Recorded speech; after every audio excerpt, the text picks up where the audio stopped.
Bom, a gente falou sobre o novo marco e das 5 vertentes que você estabeleceu aí como ponto de partida para as nossas conversas. A gente já tratou de regionalização e regulação. E agora a gente abre esse nosso novo vídeo com o tema da concorrência. Me parece que esse tem sido, inclusive, um dos aspectos mais enaltecidos pelos criadores do novo marco do saneamento e que me parece ser um dos maiores e mais, inclusive, legítimos, né, objetivos desse PL, né, desse projeto de lei. Você nos esclareceu de uma forma muito interessante e didática como o setor foi se construindo ao longo da história e conseguiu pontuar a presença das empresas estatais, né? As empresas estatais que foram sendo formadas pelos estados. Me parece que esse é um dos pontos centrais e que gerou a mudança, e esse é o aspecto aí que dialoga com essa temática da concorrência que você coloca como centro da sua exposição. Conta um pouco para a gente o que muda com o novo marco legal. Muito bom. Realmente, se a gente puder, atribuir um tema, né, que gerou a criação ou a discussão sobre o marco legal, é a questão da concorrência, né.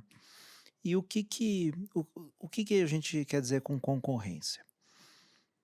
Como a gente falou, as empresas estatais, elas ainda dominam pelo menos 70% do mercado em água, né, em esgoto é um pouco menos, tem empresa estatal que opera a água de um município, mas não opera o esgoto. Mas de maneira geral 70% do mercado.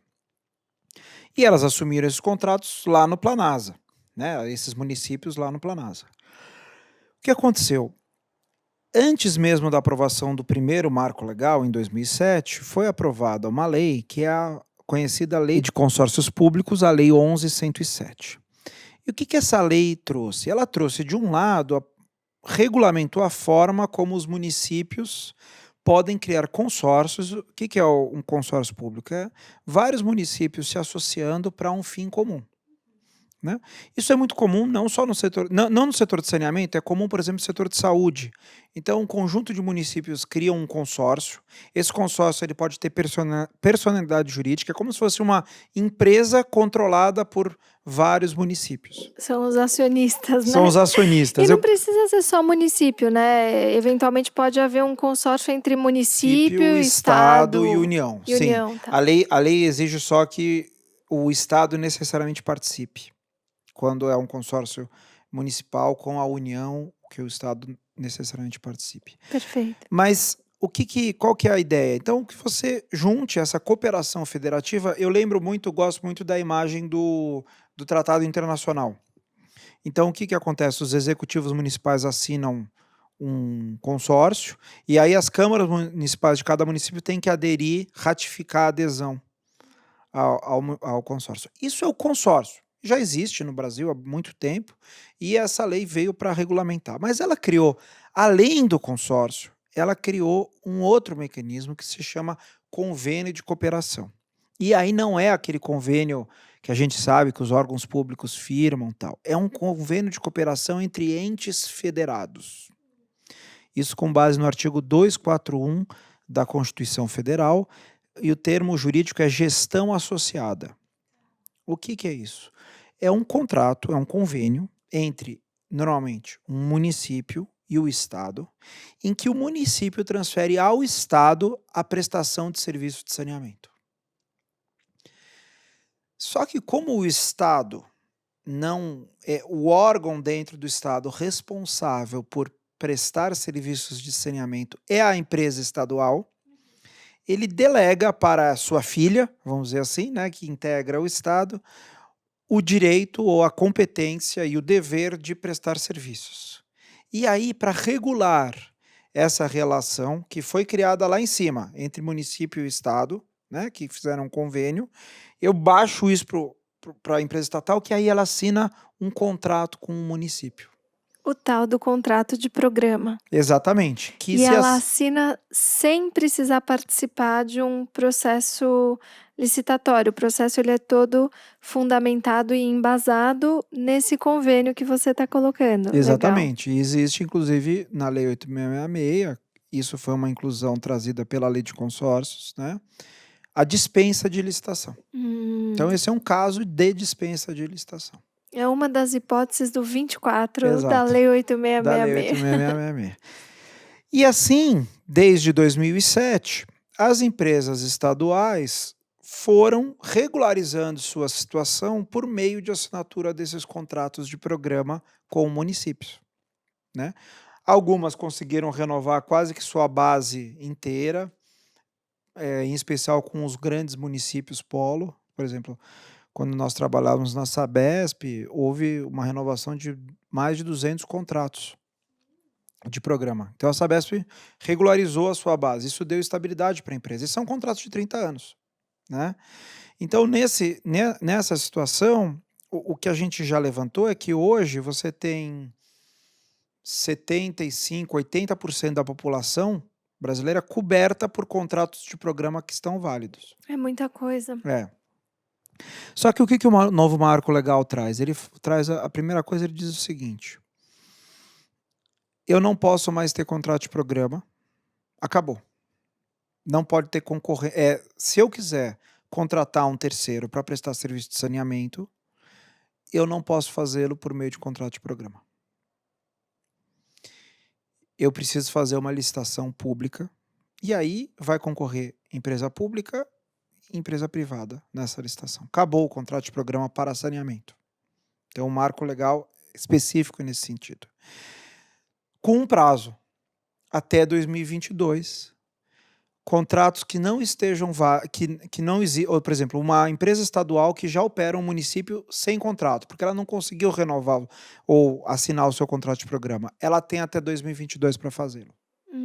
Mas aí, se eventualmente a empresa estatal e o município celebrarem um contrato de programa nesse prazo que se estende até 2022, as partes podem acordar que esse contrato de programa sem licitação valha por 30 anos.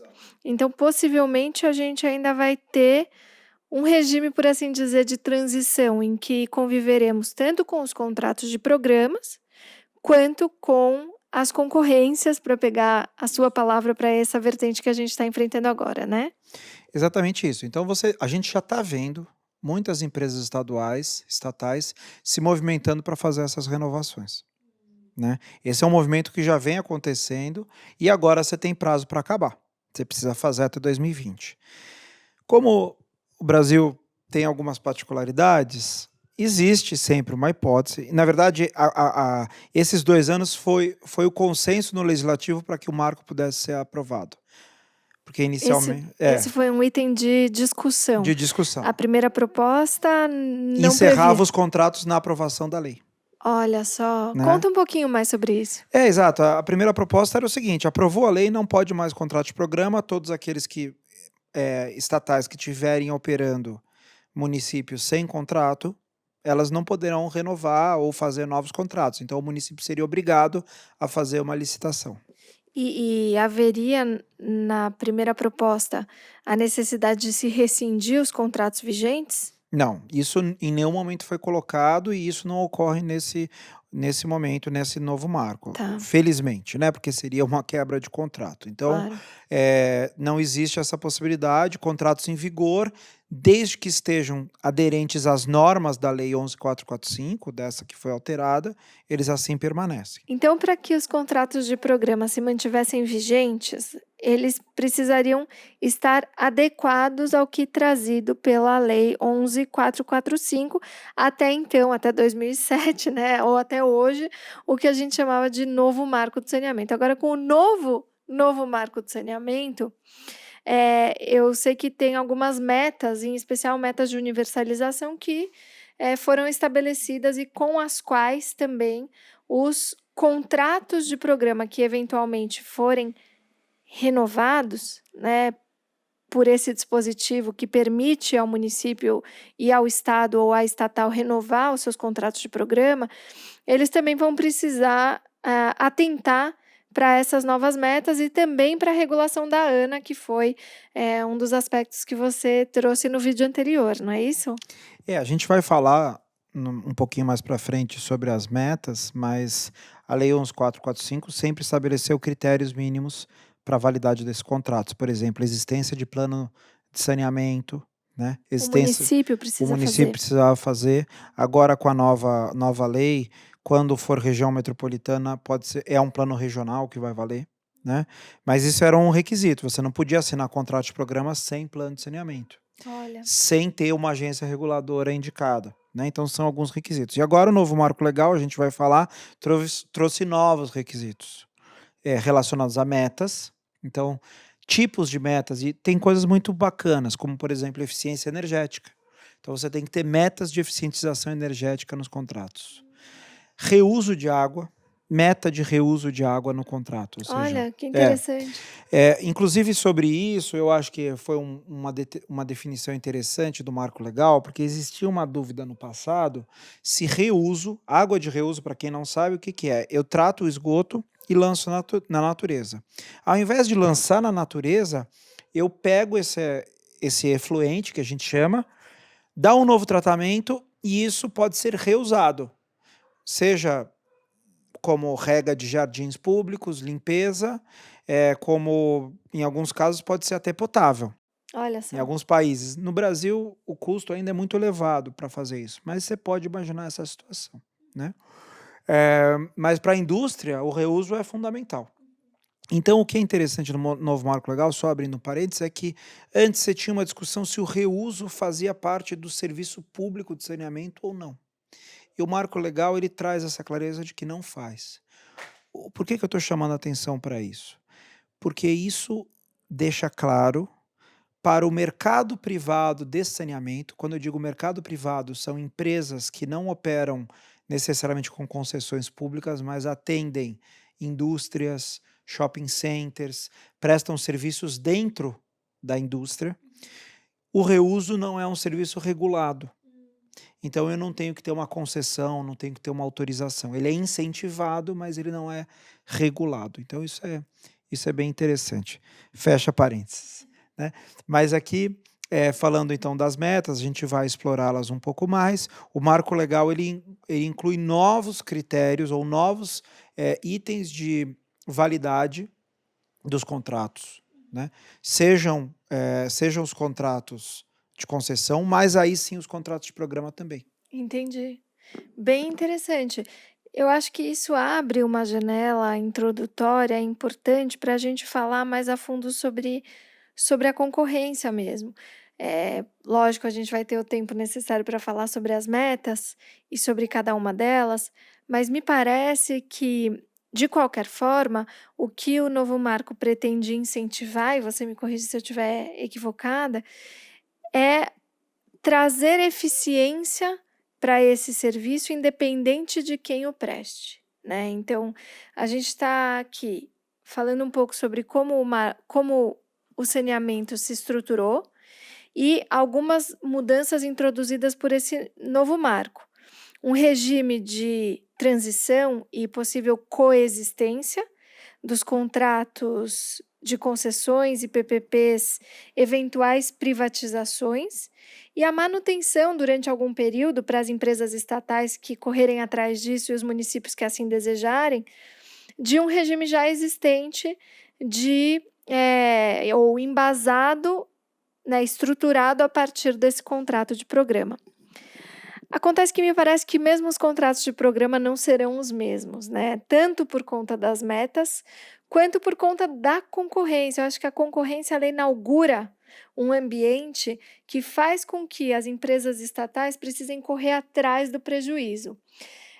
Nesse sentido, a gente já discutiu bastante um pouquinho aqui sobre potenciais IPOs, né, abertura de capital dessas empresas para eventualmente trazer uma eficiência na governança, trazê-las ou levá-las para um ambiente de bolsa, para um olhar mais próximo de potenciais investidores. e também mergulhar em outras tantas iniciativas, como, por exemplo, modernizações, inovação tecnológica e outros tantos temas que vêm a partir daí. Conta um pouquinho como é que você está vendo esse movimento no setor. Eu acho que a gente já poderia entrar então na privatização. O que que você acha? Eu acho ótimo. Tá bom, então vamos começar a privatização, né? Esse é o nosso quarto pilar estruturante, do novo marco legal. E quando eu falo privatização, eu queria aproveitar a sua deixa e falar também de abertura de capital, que não necessariamente é uma privatização, porque eu não estou abrindo mão, eu, Estado, não estou abrindo mão do controle da empresa, mas eu estou agregando um acionista privado, um ou mais acionistas privados na minha empresa. Né? Hoje no Brasil você tem a Copasa em Minas, a Sabesp em São Paulo, ambas listadas na Bolsa de Valores de São Paulo, e a Sabesp na Bolsa de Nova York também, e a Sanepar que tem acionistas privados. Não está listada em bolsa, mas tem acionistas privados relevantes. Né? O resto não tem. O resto são empresas, vamos dizer, empresas públicas, né? Não são sociedades de economia mista, são empresas públicas. O que eu vejo para as empresas, o futuro das empresas estatais? Né? Primeiro, aquelas empresas estatais, a gente costuma no setor dividir em 3 grandes níveis as empresas estatais. As 3 principais, Sabesp, Copasa e Sanepar, São Paulo, Minas e Paraná, são empresas tidas como mais estruturadas e mais saudáveis economicamente. Você tem depois um segundo nível, que são empresas intermediárias, eu posso citar algumas que estão próximas já da Sabesp, da Copasa, mas seria a Cesan no Espírito Santo, a Embasa em alguma medida na Bahia, a Cagepa na Paraíba, e algumas outras empresas que têm uma estrutura minimamente organizada. E aí você tem o último nível, que são empresas que estão realmente quebradas. Dependem integralmente de subsídios do próprio Estado, recebem aportes para fechar, pagar folha, né? Níveis de cobertura baixíssimos, empresas que não se sustentam mais. Então, a gente precisa olhar o setor dessa forma, com essas 3, e eu acho que as soluções passam por aí. Né? Qual é a empresa estatal que você tem? Então, vamos imaginar, pegando a Sabesp, ela é uma empresa que já tem praticamente todos os seus principais municípios contratualizados com prazos de pelo menos 10 a 15 anos. Né? O contrato de São Paulo, se eu não me engano, ainda tem 20 anos pela frente, 15 anos talvez, né? Que é o principal contrato da Sabesp. Então, essa empresa Sabesp, o que você pode esperar, uma hipótese, é que ela continue operando até o término desses contratos. Talvez ela tenha que fazer adaptações em seus contratos, porque o marco legal estabelece, com novas metas. O marco legal estabelece metas obrigatórias de universalização. Isso vai impulsionar uma revisão dos atuais Sim. contratos? Tá. Então isso a gente pode esperar, essa revisão de novos contratos, dos contratos existentes. Além disso, a gente pode esperar algumas mudanças na regulação que virão em função da ANA, né, pressionando. Então isso também tende a pressionar as empresas estaduais a mudarem de alguma forma a forma como elas são reguladas, ou, na verdade, o que elas vão fazer é pedir, foi o movimento que a gente viu acontecer na Sabesp quando nós estávamos lá em 2008, 2007, que a própria Sabesp ajudou a agência a regulá-la. Né? Esse é o movimento. Às vezes a empresa regulada não entende a importância do regulador. E é fundamental você ter o regulador, porque o regulador ele te protege também. Né? Se amanhã ou depois alguém quer dar uma canetada para baixar sua tarifa, você fala, não, o regulador vai me ajudar. Né? Então, eu acho que para essas empresas, você tem uma hipótese, depois a gente vai falar em detalhes da privatização, mas uma hipótese de que elas possam se manter pelo prazo de vigência dos contratos. Né? Bem interessante. Então, só para a gente finalizar esse módulo e iniciar, então, o módulo ou a estrutura aí, né, pegando aí a sua sugestão sobre a privatização. Então, eu entendi que você sistematizaria os contratos existentes e as classificações aí das empresas estatais existentes também, para que fossem definidos mecanismos, né, contratuais ou societários ou de governança para cada um desses ambientes, né, os que seriam mais adequados para cada um desses ambientes. Aí a gente está falando, segundo o que eu entendi da sua explicação, a gente está falando de uma possibilidade de simplesmente se extinguir os contratos de programa de determinadas empresas que atualmente participam desse jogo, né? Ou a gente está falando de renovar esses contratos de programa aí com observação de novas metas, de novos parâmetros, de regulação apropriada, e tudo isso vai ser definido, e a gente está esperando as cenas do próximo capítulo para que isso aconteça. Isso tem um prazo específico. E no âmbito dessas, né, a gente está aí eventualmente tratando de possibilidades de modernização que podem acontecer tangencialmente ou paralelamente a um esforço de potencial privatização. E aí entram os contratos de PPPs e concessões. Ou estou enganada? Porque os contratos de PPPs e concessões, eles podem ser feitos tanto pelos municípios, né, num ambiente de eventual ou encerramento do serviço com, né, a primeira hipótese, com as estatais, e aí não tem mais contrato de programa, opta-se por fazer uma concessão e uma PPP dos serviços de água e esgoto, ou o híbrido que você começou esse módulo falando um pouco sobre ele, né, as estatais eventualmente continuando na prestação dos serviços de água e se delega então para a iniciativa privada por meio de um regime de licitação os serviços de esgoto. É isso. Ou, eventualmente, as PPPs e concessões poderiam estar embasadas na própria dinâmica do contrato renovado de programa. Ou estou enganada? Quero dizer, o município é o titular competente para fazer uma PPP e uma concessão.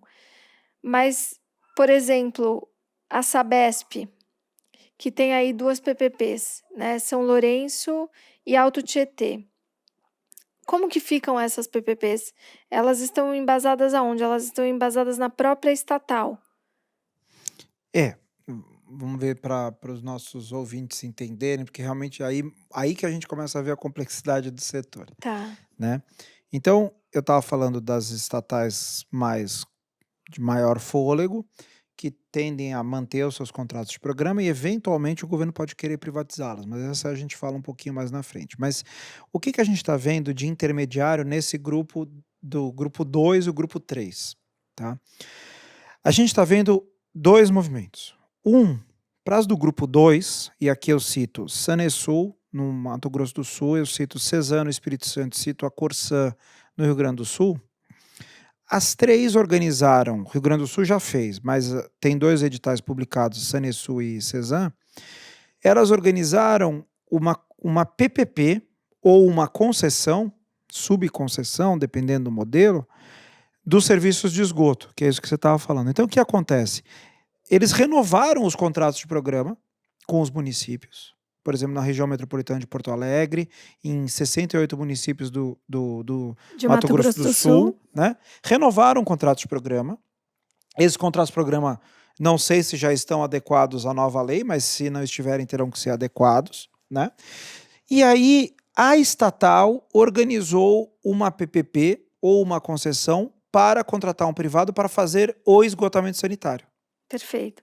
Então, existe o contrato de programa e, no âmbito desse contrato de programa, um dos serviços ali tratado é subdelegado, por assim dizer. Exato. Né? Ou através de PPP é terceirizado, né? Esse é um modelo que já ocorreu e que está ocorrendo. A gente tem 2 editais publicados, assim, né? Esse é o 3º no Espírito Santo, já tem 2 no Espírito Santo, assim. Você tem no Rio Grande do Sul, você tem no Sanesul, né, no Mato Grosso do Sul, aí pronto para ser licitado. Então, você tem esse arranjo. Você tem em Pernambuco a maior PPP uma das maiores PPPs da América Latina é da região metropolitana de Pernambuco, de esgotamento sanitário, né? Então você tem esse modelo, que tende a permanecer, isso não vai acabar, né? Então você já tem um modelo híbrido, né?